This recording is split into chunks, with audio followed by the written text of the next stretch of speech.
केरला के राज्यपाल श्री आरिफ मोहम्मद खान, मुख्यमंत्री श्रीमान पिनाराई विजयन जी, राज्य मंत्री मेरे साथ श्री वी मुरलीधरन जी, इसरो परिवार के सभी सदस्यगण, नमस्कार।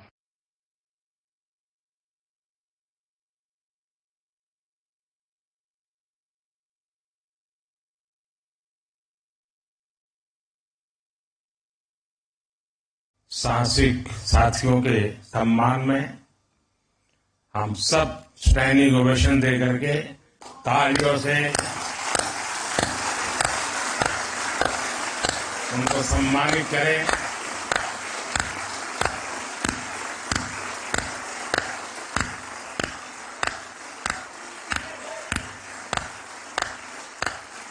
भारत माता की, भारत माता की, भारत माता की। बहुत बहुत धन्यवाद। हर राष्ट्र की विकास यात्रा में कुछ क्षण ऐसे आते हैं जो वर्तमान के साथ ही आने वाली पीढ़ियों को भी परिभाषित करते हैं। आज भारत के लिए ये ऐसा ही क्षण है। हमारी आज की जनरेशन बहुत सौभाग्यशाली है जिसको जल, थल, नभ और अंतरिक्ष में ऐतिहासिक कामों का यश मिल रहा है। कुछ समय पहले मैंने अयोध्या में कहा था कि ये नए काल चक्र की शुरुआत है। इस नए काल क्षेत्र में ग्लोबल ऑर्डर में भारत अपना स्पेस लगातार बड़ा बना रहा है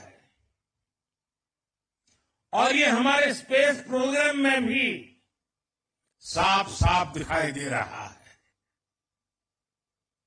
साथियों, पिछले वर्ष भारत वो पहला देश बना जिसने चंद्रमा के साउथ पोल पर तिरंगा फहराया।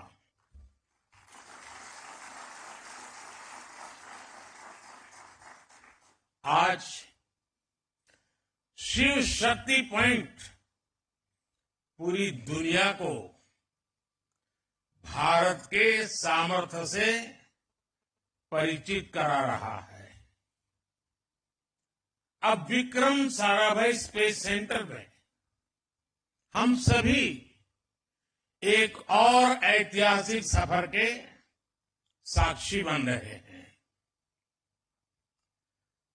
अब से कुछ देर पहले देश पहली बार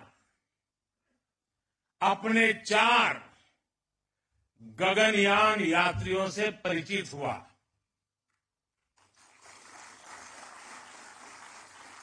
ये सिर्फ 4 नाम और 4 इंसान नहीं है, ये 140 करोड़ एस्पिरेशंस को स्पेस में ले जाने वाली 4 शक्तियां हैं।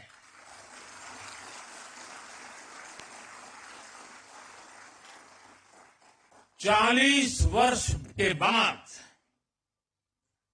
कोई भारतीय अंतरिक्ष में जाने वाला है, लेकिन इस बार टाइम भी हमारा है, काउंट डाउन भी हमारा है और रॉकेट भी हमारा है।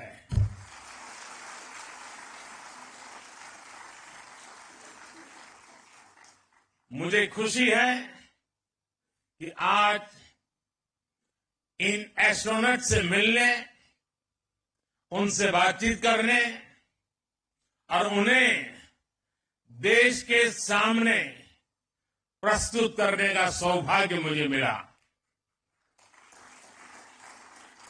मैं इन साथियों को पूरे देश की तरफ से बहुत बहुत बधाई देता हूं, बहुत बहुत शुभकामनाएं देता हूं। 21वीं सदी के भारत की सफलता में आज आपका नाम भी जुड़ गया है। आप आज के भारत का विश्वास है। आप आज के भारत का शौर्य है, साहस है, अनुशासन है। आप भारत का गौरव बढ़ाने के लिए, अंतरिक्ष में तिरंगा लहराने के लिए पिछले कई वर्षों से दिन रात परिश्रम कर रहे हैं। आप भारत की उस अमृत पीढ़ी के प्रतिनिधि हैं जो चुनौतियों को चुनौती देने का जज्बा रखती है। आपके कड़े ट्रेनिंग मॉड्यूल में योग का एक बड़ा रोल है। इस मिशन में हेल्दी माइंड और हेल्दी बॉडी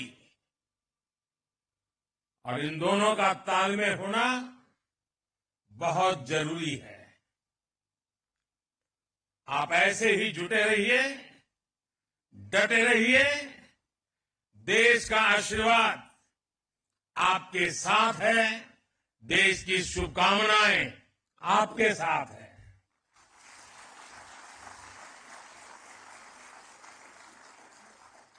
आपको ट्रेनिंग देने में जुटे इसरो के गगनयान प्रोजेक्ट से जुड़े सभी साथियों को भी मैं अनेकों शुभकामनाएं देता हूं। लेकिन इसके साथ साथ कुछ चिंता भी बताना चाहता हूं और हो सकता है वो बातें कुछ लोगों को कड़वी भी लग जाए। मेरी देश की जनता को और देश के खास करके मीडिया को मेरी करबद्ध प्रार्थना है कि जो 4 साथी हैं उन्होंने लगातार पिछले कुछ वर्षों से तपस्या की है, साधना की है और दुनिया के सामने चेहरा दिखाए बिना की है। लेकिन अभी और भी बहुत कुछ करना बाकी है। अब उनको बहुत कठिन कसौटियों से गुजरना है। उनको अभी और अपने शरीर को, मन को कसना है। लेकिन हमारा देश का, हम लोगों का जैसा स्वभाव है, अभी 4 सेलिब्रिटी बन चुके हैं। अब वो कहीं चाहते होंगे कोई ऑटोग्राफ लेने के लिए दौड़ेगा। अब उसको सेल्फी भी चाहिए, फोटो भी चाहिए, ऑटोग्राफ भी चाहिए। अब थोड़ा मीडिया वाले भी डंडा लेके खड़े हो जाएंगे, उनके परिवारजनों के बाल नोच लेंगे। बचपन में क्या करते थे, यहां कैसे गए, टीचर के पास चले जाएंगे, स्कूल में चले जाएंगे। यानी एक ऐसा वातावरण बन जाएगा कि इनके लिए वो साधना का कालखंड में रुकावट आ सकती है। और इसलिए मेरी करबद्ध प्रार्थना है कि अब रियल स्टोरी शुरू हो रही है। हम जितना उनको सहयोग देंगे, उनके परिवार को सहयोग देंगे, ऐसी कुछ चीजों में न उलझ जाए, उनका ध्यान एक ही रहे, हाथ में तिरंगा है, अंतरिक्ष है, 140 करोड़ देशवासियों का सपना है, वही हम सबका संकल्प है। यही भाव है, इसलिए हम जितनी अनुकूलता करेंगे, मैं समझता हूं देश का सहयोग बहुत जरूरी है, मेरे मीडिया के साथियों का बहुत जरूरी है। अब तक एक नाम बाहर नहीं गए तो हमारा काम ठीक से चलता रहा, लेकिन अब थोड़ी कठिनाई उनके लिए भी बढ़ जाएगी और हो सकता है उनको भी कभी मन कर जाए चलो यार एक सेल्फी ले लेते तो क्या जाता है। लेकिन सब चीजों से हमें बच के रहना होगा। साथियों, यहां इस कार्यक्रम से पहले मुझे गगनयान के बारे में भी विस्तार से जानकारियां दी गई, अलग अलग इक्विपमेंट के विषय में जानकारी दी गई, उनके ऑपरेशंस के विषय में बताया गया। मुझे जानकर बहुत अच्छा लगा कि गगनयान में यूज होने वाले ज्यादातर उपकरण मेड इन इंडिया है। ये कितना बड़ा संयोग है कि जब भारत दुनिया की टॉप 3 इकोनॉमी बनने के लिए उड़ान भर रहा है, उसी समय भारत का गगनयान भी हमारे स्पेस सेक्टर को एक नई बुलंदी पर ले जाने वाला है। आज यहां अनेक प्रोजेक्ट्स का लोकार्पण भी किया गया है। इनसे देश का वर्ल्ड क्लास टेक्नोलॉजी के क्षेत्र में सामर्थ्य तो बढ़ेगा ही, साथ ही रोजगार के भी नए अवसर बनेंगे। और साथियों, मुझे खुशी है कि हमारे स्पेस सेक्टर में विमेन पावर, इस विमेन पावर को बहुत महत्व दिया जा रहा है। चंद्रयान हो या गगनयान, महिला वैज्ञानिकों के बिना ऐसे किसी भी मिशन की कल्पना भी नहीं की जा सकती। आज 500 से अधिक महिलाएं इसरो में लीडरशिप पोजीशन पर हैं। मैं यहां मौजूद सभी महिला वैज्ञानिकों, टेक्नीशियंस, इंजीनियर्स की हृदय से सराहना करता हूं। लेकिन इसके कारण पुरुष वर्ग नाराज न हो जाए, उनको तो मिलता ही रहता है अभिनंदन।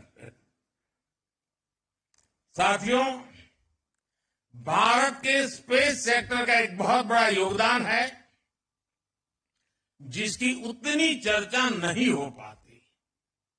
ये योगदान है युवा पीढ़ी में साइंटिफिक टेम्परामेंट के बीज बोने का। इसरो की सफलता देखकर कितने ही बच्चों के मन में ये बात आती है कि बड़ा होकर मैं भी साइंटिस्ट बनूंगा। वो रॉकेट का काउंटडाउन, उसकी उल्टी गिनती लाखों लाख बच्चों को प्रेरित करती है। हर घर में कागज के हवाई जहाज उड़ाने वाला जो एरोनॉटिकल इंजीनियर है, वो बड़ा होकर आप जैसा इंजीनियर बनना चाहता है, साइंटिस्ट बनना चाहता है। और किसी भी देश के लिए उसकी युवा पीढ़ी की इच्छा शक्ति बहुत बड़ी पूंजी होती है। मुझे याद है जब चंद्रयान 2 की लैंडिंग का समय था, पूरे देश के बच्चे उस पल को देख रहे थे। उस पल में बच्चों ने बहुत कुछ सीखा। फिर आया पिछले साल 23 अगस्त का दिन। चंद्रयान की सफल लैंडिंग ने युवा पीढ़ी को एक नए जोश से भर दिया। इस दिन को हमने स्पेस डे के तौर पर मान्यता दी है। आप सभी ने देश को अपनी स्पेस जर्नी में भारत को उपलब्धियों के ऐसे एक से बढ़कर एक पल दिए हैं। स्पेस सेक्टर में हमने कई रिकॉर्ड बनाए हैं। पहले ही प्रयास में मंगल ग्रह तक पहुंचने की सफलता भारत को मिली। एक ही मिशन में 100 से अधिक सैटेलाइट लॉन्च करने वाला देश हमारा भारत है। चंद्रयान की सफलता के बाद भी आपने कई उपलब्धियां हासिल की। आपने आदित्य L1 को पृथ्वी से 15 लाख किलोमीटर दूर सुरक्षित रूप से अपने ऑर्बिट तक पहुंचाया है। दुनिया के कुछ ही ऐसे देश ऐसा कर पाए हैं। 2024 को शुरू हुए अभी कुछ हफ्ते ही हुए हैं। इतने कम समय में ही आपने एस्पोसेट और इनसेट 3DS जैसी सफलता हासिल की है। साथियों, आप सभी मिलकर भविष्य के लिए नई संभावनाओं के द्वार खोल रहे हैं। अनुमान है कि आने वाले 10 वर्षों में भारत की स्पेस इकोनॉमी 5 गुना बढ़कर $44 बिलियन तक पहुंच जाएगी। स्पेस के क्षेत्र में भारत एक बहुत बड़ा ग्लोबल कॉमर्शियल हब बनने जा रहा है। आने वाले कुछ वर्षों में हम चंद्रमा पर एक बार फिर जाएंगे।